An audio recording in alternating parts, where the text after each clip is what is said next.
तो बच्चों, अभी जो मैं क्वेश्चंस एक्सप्लेन करने वाला हूँ, ये क्वेश्चंस मैंने क्लास 9 से लिया हूँ और ये एनसीईआरटी ऑफ बुक्स का क्वेश्चंस है। चैप्टर्स का नाम है कि जे Newton's force and law of motions. Now see the question. A hockey ball of mass 200 grams traveling at 10 meters per second is struck by a hockey stick so as to return its along its original path with a velocity of 5 meters per second.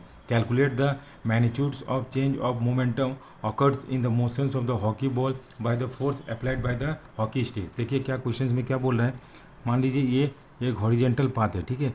ये एक horizontal path है जिसमें मान लीजिए ये hockey का ball है जो कि कितना भी इक्वल टू कितना, इसका जो मास है, मास इज इक्वल टू कितना है 200 ग्राम है, ठीक है। वो क्या करता है, वो भी मतलब यू कितना होता है, कितना स्पीड पे चल रहा है, 10 मीटर्स पर सेकंड के स्पीड से वो चल रहा है। तो क्या कर रहा है, ये जो बॉल है इस डायरेक्शन पे चल रहा है। तो एक इसी बॉल्स को एक हॉकी स्टिक्स के स्ट्राइक करता है और ये क्या करता है, इसका डायरेक्शन चेंज हो जाता है, ठीक है। इसका डायरेक्शन चेंज हो जाता है तो वो तब उसका स्पीड क्या हो जाता है, v equal to minus 5 metre per second. -5 metre minus इसलिए लिए क्योंकि देखिए ये जा रहा था मान लीजिए इस डायरेक्शन पे, तो हॉकी स्टिक्स क्या करता है, इसका डायरेक्शन चेंज कर देता है। तो इसका स्पीड, इसका जो डायरेक्शन हो गया क्या हो गया, -5 मीटर्स पर सेकेंड। तो अब हमको क्वेश्चन में पूछ रहा है कि calculate the magnitudes of change of momentum occurs in the motions of the hockey ball. तो पहले जो मोमेंटम था, फिर बाद में जो मोमेंटम चेंज हुआ, उसका वैल्यू हमको निकालना है, ठीक है। तो देखिए क्या क्या दिया है, मास दिया है equal to 200 gram, that is equal to कितना हो गया, मतलब 0.2 kg ये दिया हुआ है। दूसरा चीज़ u इक्वल टू कितना दिया है, u इक्वल टू 10 मीटर्स पर सेकेंड लिख सकते हैं। और v इक्वल टू क्या दिया है, -5 मीटर पर सेकेंड ये दिया हुआ। और क्या दिया है इसमें, और कुछ नहीं दिया। अब आप बताइए इसका जो चेंज हमने क्या पढ़ा था, change in momentum, that is change in momentum equal to क्या होता है, फाइनल मोमेंटम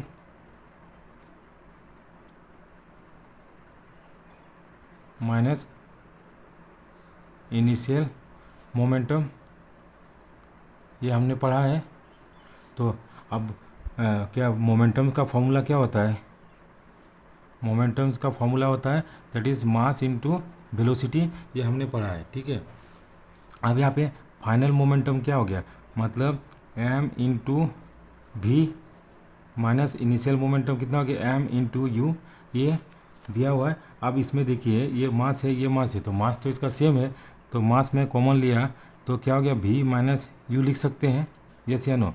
अब देखिए मास का वैल्यू कितना है 0.2 इंटू वी का वैल्यू कितना है -5 और माइनस यू का -10, ये हो गया। अब इसको हम कैलकुलेट करते हैं तो ये क्या 0.2 इंटू माइनस कितना हो गया 15 हो गया। अब इसको ये कितना 2 इसको हम 10 लिख सकते हैं इंटू -15। अब कितना 5 से 5 2 10, 5 3 15, 2 कैंसिल हो गया। तो मेरा कितना मोमेंटम, चेंज इन मोमेंटम्स कितना हो गया, दैट इज़ -3 kg मीटर्स पर सेकेंड। तो वही बोल रहा है कि जब उसका चेंज इन मोमेंटम्स कितना, मतलब माइनस इंडिकेट कर रहा है कि जो इसका मोमेंटम्स है जो फिर अपोजिट, मतलब पहले समझ लीजिए इस डायरेक्शंस पे जा रहा था तो अपोजिट डायरेक्शंस में उसका चेंज इन मोमेंटम कितना, इतना मोमेंटम से वो चेंज करता है, दैट इज -3 kg पर मीटर सेकेंड।